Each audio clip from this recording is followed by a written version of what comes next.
Ekonomia dhe politika. Rregulli i parë i ekonomisë sipas Thomas Sowell është mungesa, scarcity në anglisht. Rregulli i parë i politikës është të shpërfillësh rregullin e parë. Natyrisht që ka shumë shpreh për ekonominë, ndër më të njohurat është ajo Adam Smithit, pasuria e kombeve, që nuk është fal dashamirësisë bukpjekësve që kemi bukën në tavolinë, pa dashamirësisë kasapit që kemi mbishin mbi tavolinë e tjera me radhë, por është fal interesit të tyre. Por interesi vetjak në momentin që ndërvepron në atë që quhet treg i lirë, natyrisht jep të mirë më të madhe për të shumtën e qytetarëve. Sot për çështjet që kanë të bëjnë me ekonominë, sepse si thot një ekonomist tjetër i madh i shekullit 20, John Maynard Keynes, në planin afatgjat jemi të gjithë vdekur, por duke folur për të sotmen, kam nderin dhe kënaqësinë të kem në studio njëra ekonomistët dhe financierët më të shquar në Shqipëri, por një herasi dhe një politikan me kontribut të madh në vend, ish ministri i ekonomisë dhe ish ministri i financave në qeveritë socialiste, profesor Arben Malajn. Mirëdita profesor. Faleminderit. Mirë se vini në studion e Përshtiellim. Sot doja të trajtoja me ju disa çështje që kanë impakt publik dhe për cilat ju jeni shprehur her pas here, qoftë në rolin e studiusit, ju keni dhe një institut që drejtoni, dhe natyrisht dhe në rolin e akademikut, por edhe të aktivistit. Pyetja e parë për natyrisht ka të bëjë me politikën, ka të bëjë me kush politika sot. Ju keni një periudhë shkëputje nga politika, aktive të themi, dhe duke pasur këtë ftohtësi të parit nga larg si vëzhgues, si mendoni kemi bërë hapa para, kemi bërë hapa mbrapa në politikë bërjes? Atëherë, duke të falenderuar, po duke uruar edhe kolegët që kanë bërë këtë investim, sepse komunikimi është në thelb demokratizim. Sa më shumë njës ta ndjekin, dhe ky është thelbi, sa më thjesht gjua, sa më korrekt nga pikpamja profesionale dhe sa më korrekt nga pikpamja integrale, integritetit aq më shumë individ të ndryshëm dhe Shqipëria përfatmirësisht ka shumë që ju duhet i identifikoni dhe angazhoni. Nëse do flasim për thelbin e politikës e para, duhet përmendim thënien e Clintonit. It's economy stupid. Pra, gjithçka që diskutohet të popull është ekonomia. Dhe kur flasim për ekonominë, është shpreha tjetër që mendon në mënyrë globale, po vepron në mënyrë lokale. Sepse ne po lodhemi nga lider shqiptar që bëjnë gjithçka duke keq përdorur dhe para publike, por të krijuar profil global, duke humbur çdo ndjesi sociale me njerëzit që jo thjesht i votojnë, po që janë popull i vendit të tyre. Dhe sigurisht vlerësimi për politikën duhet bërë në këndvështrimin. A kemi hapa pas? Po. Cili është momenti më kritik që u bë pas në politikën shqiptare? Ishte marrëveshja e binjakëve në politikë Rama Berisha, që ndryshuan kushtetutën e vendit tonë në vitin 2008, duke ndryshuar modelin elektoral dhe duke shndruar partitë politike, të paktën deri në 2005 PS-ja, më falni që jam nga Vlora, ishte partia më e hapur, më debatuese brenda saj, më partia me demokraci të brendshme model si pikë referencë dhe për partitë e tjera, dhe që debati që kam pasur me Ramën është që me lëvizjen e mendimit ndryshe në vitin 2011, që nëse duam të demokratizojmë qeverisjen e vendit, së pari duhet të demokratizojmë partitë politike. Dhe ne ishim 2 vjet para se të fitonim ardhjen në pushtet. Kisi dhe lëvizjet për mendimin ndryshe, të cilët ju bashkë me kolegë tuaj të drejtonit atë kohë. Fatmirësisht isha bashkëkryetar dhe një nga promovuesit publik të lëvizjes, por njëkohësisht një këshill edhe për të rinj që na dëgjojnë dhe duan të angazhohen për të shërbyer vendit të tyre dhe duhet ta bëjnë këtë, ka të bëjë dhe me integritetin. Dhe në votimet e 2008-s për ndryshime kushtetuese, unë nuk bëra një debat të plot në parti dhe nuk i votova ato. Dhe gjithë secili nga ne duhet të ketë disa gur kilometrik të krijimit të integritetit si parakusht. Bile do bashkëpunojmë edhe për librin Fuqia e integritetit. Pra, u bë kjo, partitë u kthyer nga forca politike në SHPK individuale. Kjo vrau demokracinë e brendshme, vrau konkurimin dhe si të thuash, i gjithë ky ndikim negativ u shfaq në qeveri. Si u shfaq në qeveri, si në vendit. E para deri në 2005 të majtët, po edhe për merit të Nanos, u munduan që të sillnin diçka kontribute pozitive në politikë, duke filluar me miratimin e kushtetutës së parë pas viteve 90, por njëkohësisht dhe me filozofinë do ndajmë pushtet për të bërë shtet. Më pas, qoftë Berisha, qoftë Rama, po sidomos Rama, kanë kaluar në mentalitetin që si thuash, nuk do ndajmë pushtet për të bërë shtet, por do përqendrojmë pushtet për të mos bërë kur një shtet funksional. Dhe me qenë se ju i keni qef referimet akademike, dhe këtu unë kam respekt veçantë për ju, një profesor i Universitetit të Yale-it para pak kohësh ka botuar një libër për tiranit, dhe ai jepte një mesazh të qartë. Në vendet ku votuesit humbasin besimin tek vota e tyre, autokracitë nuk vinë me tanke. Ato vinë duke shkatëruar themelet e një shoqërie, dhe pasaj njerëzit dorëzohen përballë sfidës për ta ndryshuar vendin e tyre, dhe kur dorëzohen ata që duhet ta ndryshojnë, nuk them disa individ, po një popull i tërë, patjetër që kjo është një dhuratë për liderët tanë që tentojnë të jenë autokratik deri në neodiktatorial. Zoti Mala, ju preket një gjë që, siç e thatë ju vetë, një pjesë e mirë e brezit të ri, ndoshta edhe çështja e kujtesës kolektive që ne kemi, nuk është në dieni, por kujtoj që në ato vite Partia Socialiste jo vetëm që ka qenë një laborator mendimi, por dhe një parti e hapur, ku kishte përfaqësues personalitetet të shkëlqyera të botës akademike, botës profesionale, të cilat natyrisht u përfaqësuan dhe me poste ministrore në qeverit Nano, kujtoj rastin tuaj, rasti Ermelinda zonjës Meksi, Angjeli, pra ishte edhe të rinj si Sokolnako, e tjerë cilët sollën një ekspertizë. Gjafa pak më vonë, se kishte defekte në integritet. Kishte shumë emra, Bashkim Fino, Fino i pari, që mojë Sakrafis, Anastasi, Etem Ruka. Ishin emra me pesh me gravitet politik, të themi. Gaço Apostoli. Dhe profesional. Pascal Milo, sepse Nano ndau pushtet për të bërë shtet. Sekundër ato do të thosha, sekundër pati dhe ishte Perikliteta, Meritan Ceka, ishte Gjinushi kryetari parlamentit. Pra kishte përfaqësues me gravitet, siç e thash, politik dhe profesional. Edhe me qeverit Berisha, natyrisht që ka pasur figura politike me pesh konsiderueshme, Ridvan Bode, Genc Ruli, Myqenem Tafaj, Genc Pollo e tjerë me radhë. Ndërkohë që në qeverit deri diku qeverin e 2013-s, ku kishim Shkëlqim Canin, kishim Arben Ametajn, kishim pra ata kishin kuajt e betejës elektorale Partisë Socialiste, Ditmi Bushati, përfuqësues tipik i socialistëve. Mos u japim status që nuk e kanë pasur. Por kishin ata kuajt elektoral, të themi, Ditmi Bushati, Ilir Beqaj. Për Ametajn dhe Beqaj nuk bie dakord, nuk kishin kuaj elektoral. Ishin sponsorizime individuale që bënte Rama. Jo, doja të dilja diku tjetër. Pas 2017-s kemi një lloj anonimiteti, qoftë figurave përfaqësuese të Partisë Socialiste ndër vite, qoftë për sa i përket backgroundit apo bagazhit profesional të tyre. Kjo njëra gjë dhe gjëja tjetër në lidhje me çështjet. Ju përmendat çështje me shumë ndjeshmëri kushtetuese. Po mos më ndash shumë se unë nuk i mbaj mend. Jo, thjesht çështja e emrave është një element, çështja e programore është elementi tjetër. Pra Partia Socialiste, çështja e xhaketa është sjell si Parti Socialiste 1997-2005. Ndërkohë që Partia Socialiste nuk është sjell si Parti Socialiste në 2013-2021. Atëherë ti sqaroj. E para edhe është mesazhi dhe për të rinjt. Çdo njeri duhet të bëjë një test vetvetes. E do apo se do vendin e tij? Do të shërbej apo do të vjedh si babcitur? Dhe nuk ka të bëj fare datlindja. Shumë Rama në mënyrë të cinizmit të tij përdori termin xhaketat vjetra. Sot tani, unë ja kam thënë para, po përsëris dhe këtu, po është edhe opinioni publik, që është më mirë të ishe një xhaket vjetër, ne ishim 53 vjet çfarë xhaket vjetër. Se sa ti jesh një xhaket firmato, $12,000, por e lyrosur nga llumi i babësisë.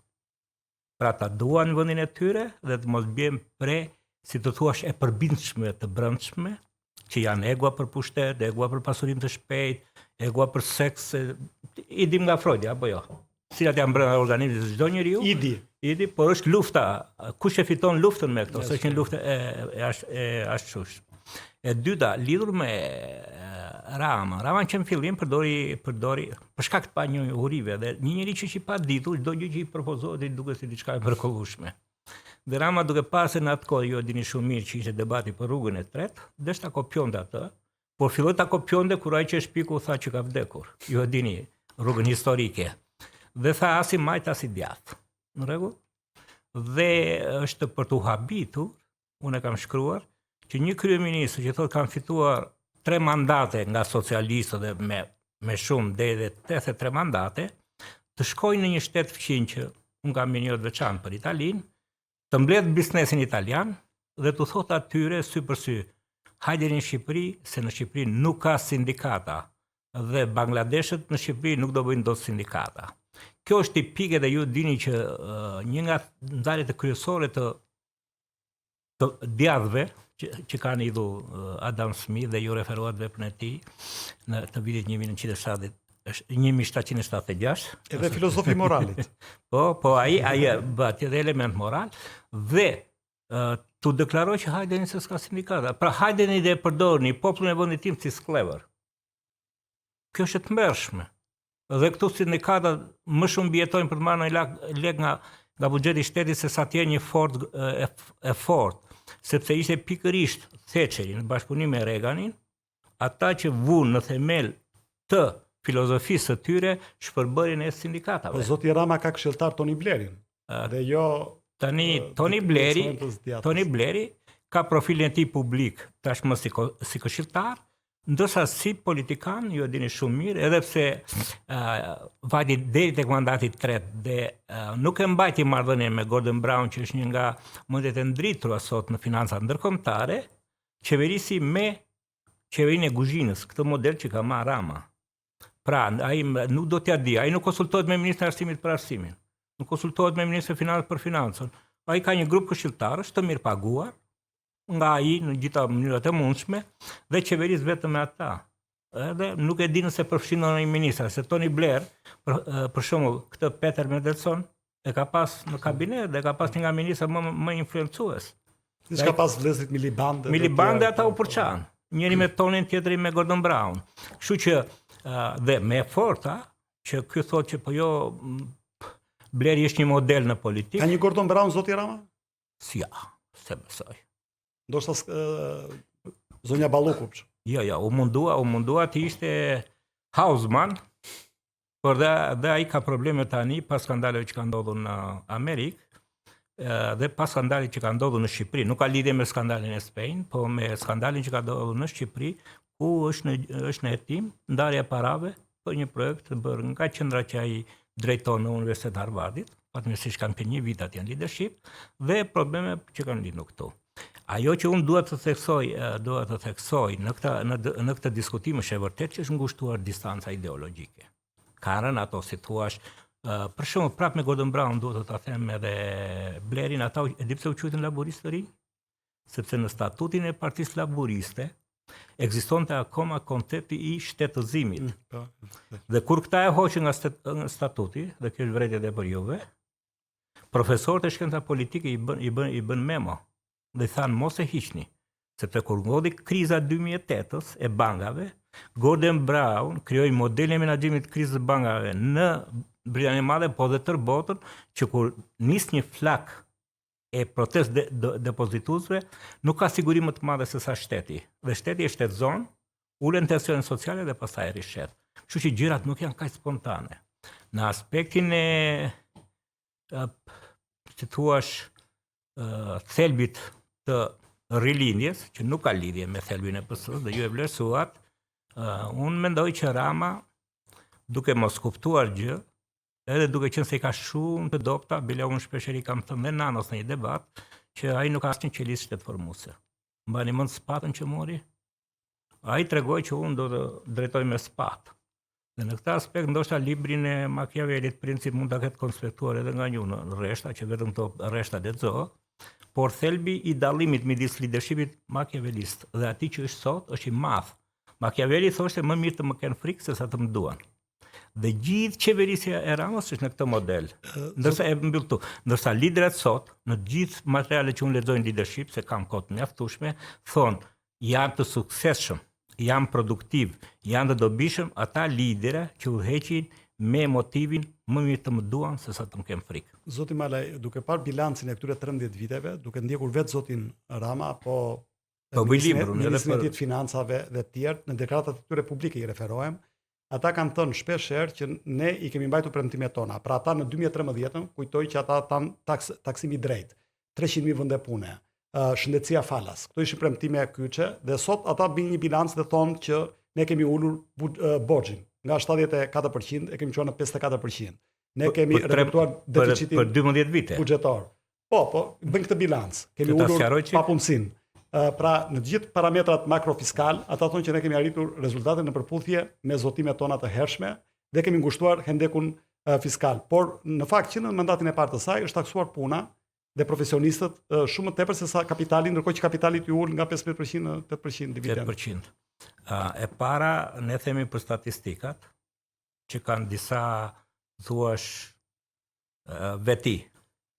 Pra, ne themi që ka gënjeshtër të madhe dhe gënjeshtër më të madhe që quhet statistik. Vile në universitete elitare merr kurse si të manipulosh statistika për të avancuar idenë tënde.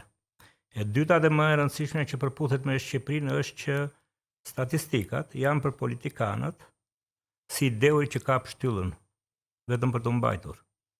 Por e treta, që unë do të ndaj një pjesë, nuk do ta përmend se kanë çik thelb kështu, statistikat janë të dobishme për politikanët, për atë që fshehin, jo për atë që tregojnë. Si punë veshjeve në plazh. Okej. Dhe ajo që është më thelbësore, statistikat janë jetësisht të domosdoshme. Presidentja e Bankës Qendrore Evropiane, ish ministrja e Financës së Francës, ish shefja e FMN-s, thotë, në qoftë se ne qeverisim pas statistika, është një soi sikur të ecësh në tunel me dritë fikur, sepse ne qeverisim me emocione individuale, jo me indikacionet që të jep ekonomia reale. Kështu që për sa e përket uljes së borxhit, shikoni dhe vlerësimet kritike që ka tani FMN dhe Banka Botërore, ulja e borxhit ka ardhur kryesisht nga tre faktorë. E para dhe mbi të gjitha zhvlerësimi i euros. Dhe sipas studimeve, 15% e uljes së borxhit për shkak të përqindjes së madhe që ka borxhi në euro, është nga zhvlerësimi i monedës kombëtare. 54 dhe 15, se ky s'është treguesi sigurt, vjen 69 apo jo. E para, e dyta, ulja e borxhit nuk ka ardhur nga rritja e të ardhurave. Ka ardhur nga mos shpenzimi i shpenzimeve. Pra, dhe të mburresh me suficit që vjen nga mos përdorimi i shpenzimeve dhe investimeve, është që të mos kesh lexuar nga asgjë nga Economics. Së fundi 160 milionë euro të tilla u rialokuan dhe u futën te fondi pensioneve. Rritja e pensioneve, duke realikuar fonde, ka themele vetëm elektorale. Ajo është një skemë e madhe, ka deficite të mëdha, është një sfidë e përhershme, nuk është thjesht vetëm problemi një qeverie, duhet të ishte problem i një, si thuash, kompromisi kombëtar, sepse paqëndrueshmëria e skemës pensioneve është një tërmet pastaj jo thjesht ekonomik, po dhe politik. Dhe patjetër që do gjetë mënyra që ajo nuk do ta rrezikojë stabilitetin ekonomik, shoqëror dhe buxhetor të vendit. Lidhur me atë që ju thoni që ta mburren që kanë bërë gjithçka. Okej, ka rritje dhe patjetër, po të shikosh në dinamik, në ritmet e rritjes nga 91-shi deri në 2025, nuk kanë ndonjë ritëm këta më të madh. Problemi që ndron dhe shqetësimi im si ekonomist është që Shqipëria po bëhet më shtrenjtë, shqiptarët po bëhen më të varfër. Më duhet të diskutoja sot Facebook me një njerëz që më shkruante pse po i mohon sukseset e Ramës se është rritur GDP-ja. Dhe për mos ta nënvlerësuan, ai ka të drejtën e tij, tha që ne ekonomistët kemi një shprehje, kapucar mos dil nga kapuca. Sepse sot përfitimi ekonomik mbahet me një tregus të vetëm, me rritjen reale të ardhurave të disponueshme.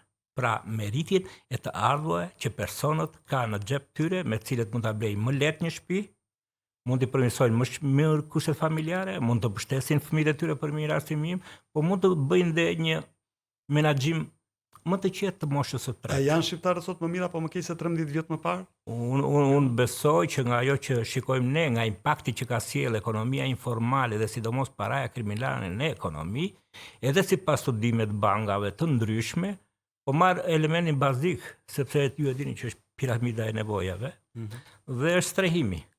Sot mundësia për të blerë një shtëpi për një çiftëri është bërë gjithnjë më vështirë, jo gjithnjë më lehtë.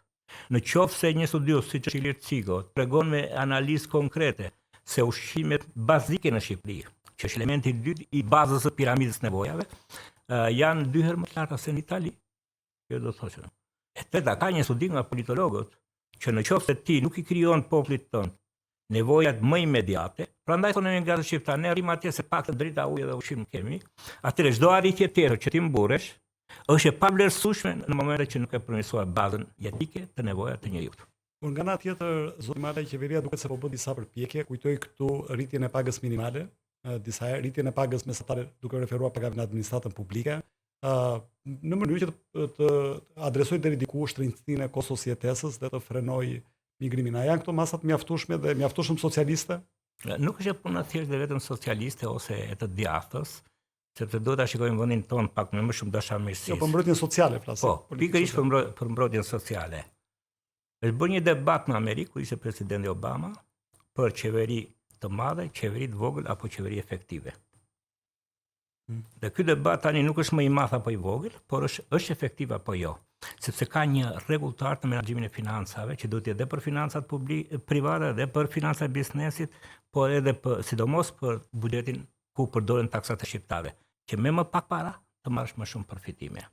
Në qoftë se ne vendosim rritjen e pagave në mënyrë të parësyeshme, pa rritur produktivitetin, nuk jam kundra të rritet, por duhet mbështetur kompanitë e reja që të përdorin teknologjitë moderne, ka instrumenta fiskal, taksa, shtatime, tëra, atëherë ne hymë në zinxhirin rritje pagash, rritje inflacioni, rritje pagash, rritje inflacioni, dhe rritja e inflacionit pastaj bëhet një element kritik për atë, sepse rritja e inflacionit kryen çdo rritje të ardhurave populiste.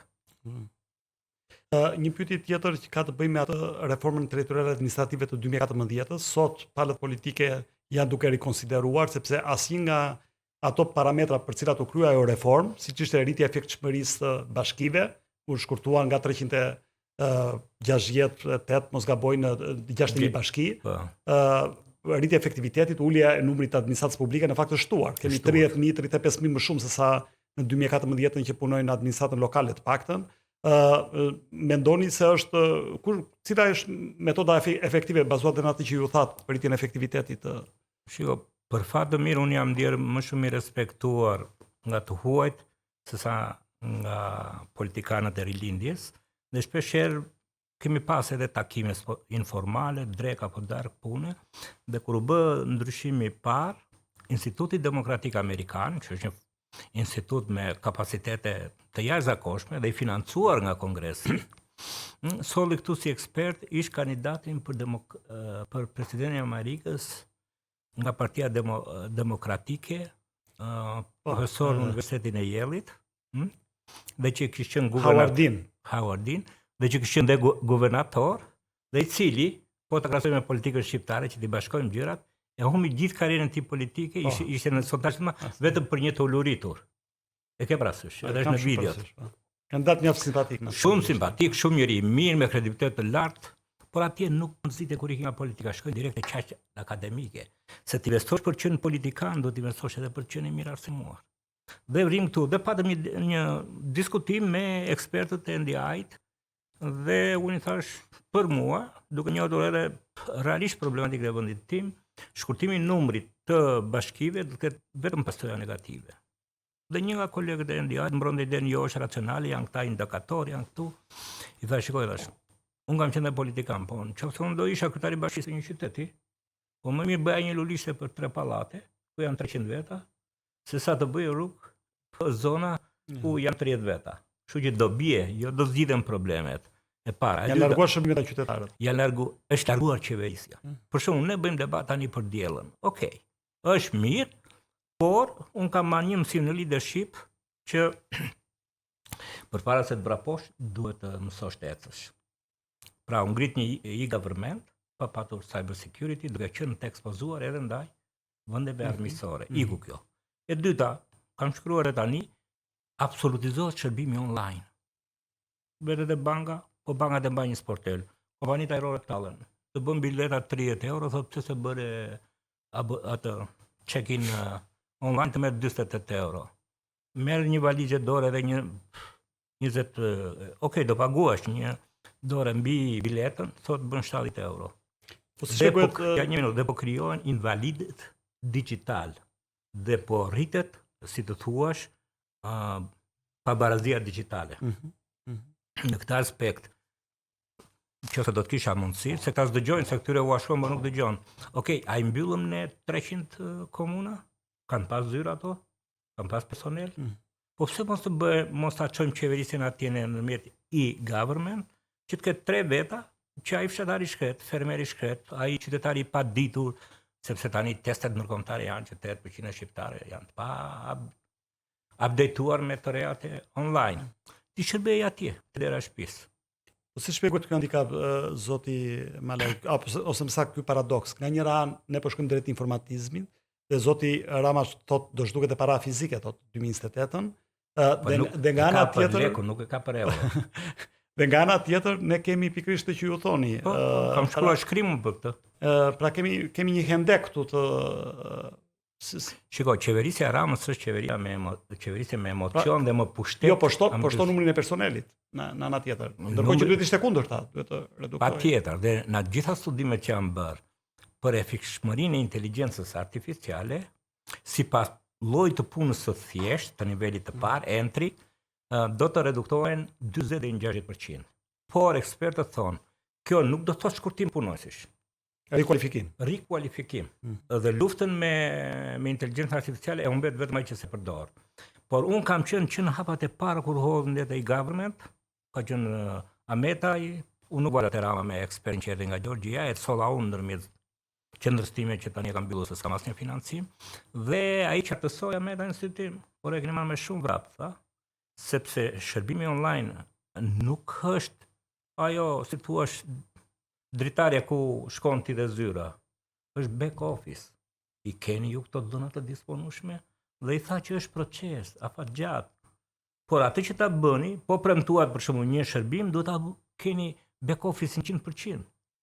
Rama thotë që certifikata është falas sa 500 lekë, nuk e di. Nuk e plotësojnë më 8% e shqiptarëve. Ku shkojnë? Te zyra që kanë birë si kërpullat.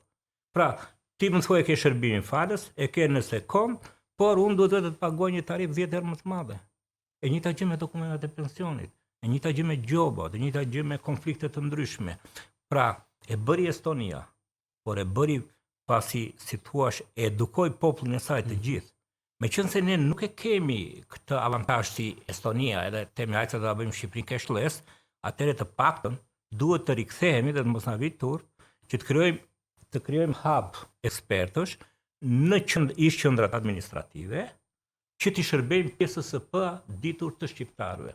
Qëse ne e fshejmë, si thua, varfërinë tonë digjitale, ne vrasim njerëzit.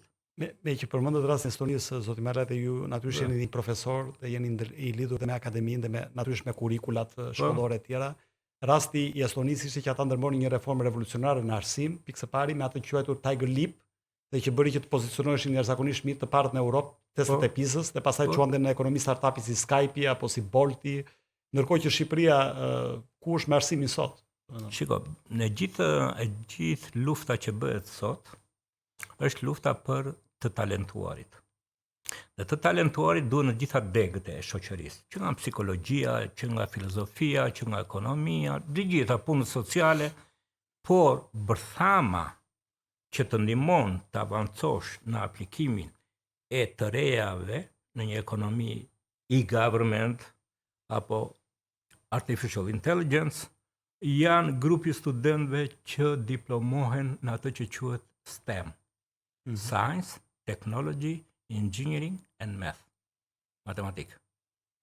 Ne sot, edhe pse subvencionojnë në sistemin shqiptar, jemi në pikën më të dobët, sa do të çojmë dhe njerëz me mesatare 6 që të dalin mësues të. Por ka me mira shqiptar ndërkohë që studiojnë në këto deg në universitetet më të mira ndërkombëtare. Po. A mendoni se do ishte një strategji e mirë për të thithur këtë trup, për të thithur këta të rinj, për të kontribuar në Shqipëri në mënyrë politika incentivizuese, siç ka qenë diku Brain Gain apo kombi ekselencës të tjerë?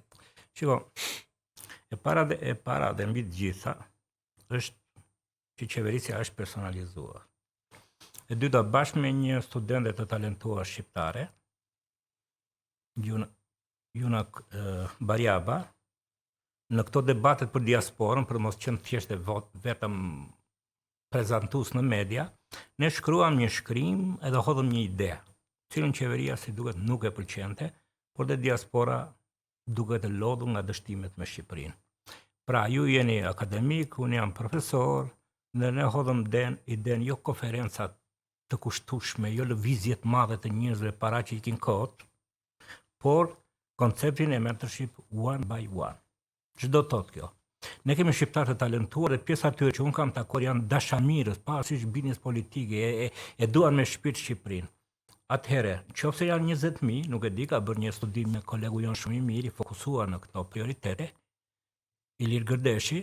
Atëherë, ideja jonë ishte që ne do të krijojmë database-in ton, diaspora database-in e tyre, dhe këta akademik me përvojë, që janë një nivel më lart se niveli institucional.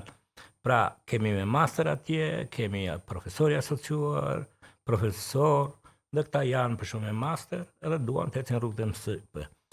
Të paktën të bashkëpunoni në kohë reale, një mentorship akademik në formulimin e hipotezave, sepse përsa ja këta që unë kemi vojtur shumë për vërtetimin e hipotezave, tani këtë pjesë ta bën edhe inteligjencë artificiale, por ti ke përgjegjësinë akademike ta verifikosh. Dhe kjo duhet të ishte one by one. Qofse nuk bëhen kështu, ne do shkojmë konferenca pa fund, çanta, dosje, UBS e tjera dhe rezultati do të jetë. Pra ne kemi ide, por nuk i çëm deri në fund, sepse qeveria nuk është dere hapur për idetë e reja. Duke qenë se ju keni shkruar shumë gjatë dhe keni prononcuar për çështjet e integrimit evropian, një nga ekspertët më të njohur që ka vendi, si e shikoni integrimin evropian në këto faza ku jemi drejt finishit, si thot kryeministri ka premtuar vitin 2027 për ta përmbyllur negociatat 2030 për të antarësuar, apo nuk qëndron? Shiko, unë avantazhin për këtë temë e kam marrë nga fakti që edhe pse isha ministër, u përgjodha dhe shkova një vit në Universitetin e Harvardit dhe kisha si temë të vetme integrimin evropian të vendit Ballkanit Perëndimor. Sigurisht edhe nga detyra që kam pas kontakte, sepse këta të gjithë harrojnë, por hapi parë drejt bashkimit evropian ishte marrëveshja stabilizim asociimit, e cila nisi dhe u firmos nga qeveria jonë me ardhjen e presidentit të Komisionit Evropian të nderuar Romano Prodi në Shqipëri. Sigurisht që pasi nënshkruhet midis tyre, ka kohën që kalon në miratimin e shteteve anëtare, dhe kjo kohë varet nga ata. Dhe fakti që ajo u miratua në vitin 2006, u nënshkrua, pra desh kohën e saj, si duan tani negociatat, u harrua që ishte kontributi jonë. E para, e dyta, unë jam kundër gjithë atij investimit që bëhet sigur Europa, Bashkimi Evropian do të jetë, si do thuash, ajo rruga e artë në cilën ne do të ecim, dhe shqetësimi im kryesor si studios është se ne marrim historinë e zgjerimit të Bashkimit Evropian. Pra ne dim që në vitet 80, Greqia u bë antare e Bashkimit Evropian, jo me kritere, jo kështu siç, por me faktin vizionar që ky vend do të ketë një perspektivë më të mirë që mos të mbetet pre e qeverisjes së gjeneralëve. Ju dini shumë mirë që dhe Portugalia dhe Spanja u futën me këtë koncept. Pra koncepti i kushteve, siç jemi ne sot, vin pas samitit në Selanik të 2003. Gjithë vendet tjera kanë kaluar pak këtë proces. Dhe në këtë aspekt, kur e shikon në këndvështrim afatgjat lind pyetja, a është Bashkimi Evropian një garant apo një mundësi? Jo, nuk është një garant. Sepse në krizën e 2008-s, të tre vendet, Greqia, Italia, Spanja dhe Irlanda, po Irlanda kishte krizën e hipotekare, jo krizën, rezultuan prapë vendet më dobta. Pra 2008 me 1980 ishin goxha vite dhe politikanët, që ju e dini shumë mirë atë konceptin që janë kafshë politike, e përdorën bujarinë europiane për të mbijetuar ata vetë, jo për të nduar institucione. Kështu që në këtë aspekt, se çfarë do përfitojmë ne nga Bashkimi Evropian do përcaktohet nga ne.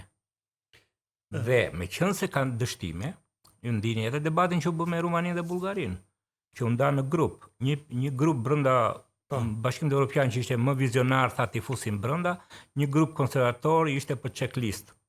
Po pse fitoi grupi i parë? Sepse ishte një vizion geopolitik. Qofse Rumania dhe Bullgaria do mbeteshin akoma pa u futur në BE, investimet ruse në këto dy ekonomi do ishin aq të konsiderueshme sa ti nuk i shpërbëje dot. Bile u mbaj mend që në antarësimin në NATO, Bullgarisi është kërkuar të prish një kontratë shitje të një kompanie të prodhimit cigareve, pasi pronari i kësaj fabrike ishte oligark. Dhe ata u detyruan ta bënin sepse ishte kushtëzim për NATO-n. Çfarë është e mira e integrimit? Është fakti që ne tani ndodhemi në mes të dy institucione, pavarësisht nga debatet që kanë ato me njëra tjetrën, pavarësisht që krizat kanë ato me njëra tjetrën, por tashmë ti nuk i këndot ku do ti. Ti ke një rrugë dhe do të shësh atje. Nëse nuk do të shësh atje, nuk do futesh në be. Në qoftë se futesh në be dhe nuk zbaton parimet e BE-s, nuk do kesh akses te fondet e saj. Prandaj un kam theksuar që dorëheqja e Ramës apo këmbgulja e tij për mos dhënë dorëheqje për sfidat e vështira të vendit ton është një në mënyrë metaforike do të jetë një urë shëmbur drejt integrimit evropian, ku Shqipëria do ketë pengesa, vonesa edhe cënim të cilësisë së integrimit. Si pyetje e fundit, për shkak të minutazhit televiziv, kujtoj një bisedë tonë dikushme, ku ju keni përmendur shumë raste në bota, përfshirë ato Shtetet Bashkuara të Amerikës, ku mendja ruhet, vlerësohet, kontributet natyrisht vlerësohen dhe është ajo rotating door, pra që sot jenë në politikë, nesër jenë në akademi, jenë në think tank apo jenë në biznes. Ndërkohë që në Shqipëri duket se vuajmë nga sindromi Kalas Rozafës, pra ndrohet ministri, jo vetëm qeveria, dhe fillon çdo gjë nga e para, përfshi dhe modelet të cilat merren.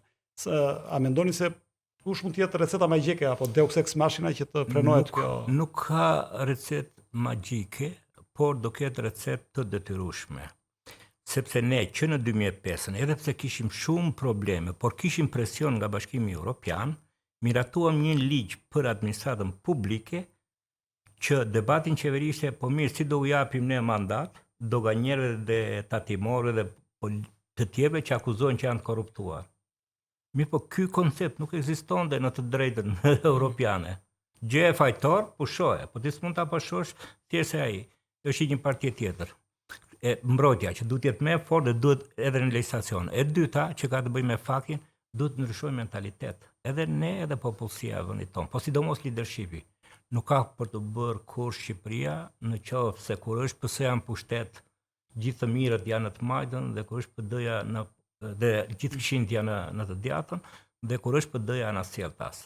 Ne duhet të krijojmë barazinë e mundësive, kupton? Kjo është thelbi, që ai nuk e kupton.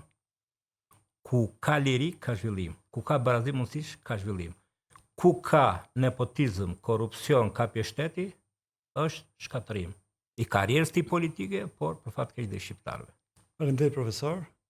Ishte kënaqësi të flisja sot me profesor Arben Malajn, një nga ekspertët më të njohur të ekonomisë dhe financës dhe çështjeve të integrimit evropian, për një gamë çështjesh përfshirë hendekun social, ekonomik, financiar, por dhe digital, që po vuajnë shqiptarët sot, shanset për integrimin evropian, keq qeverisja dhe element tjerë.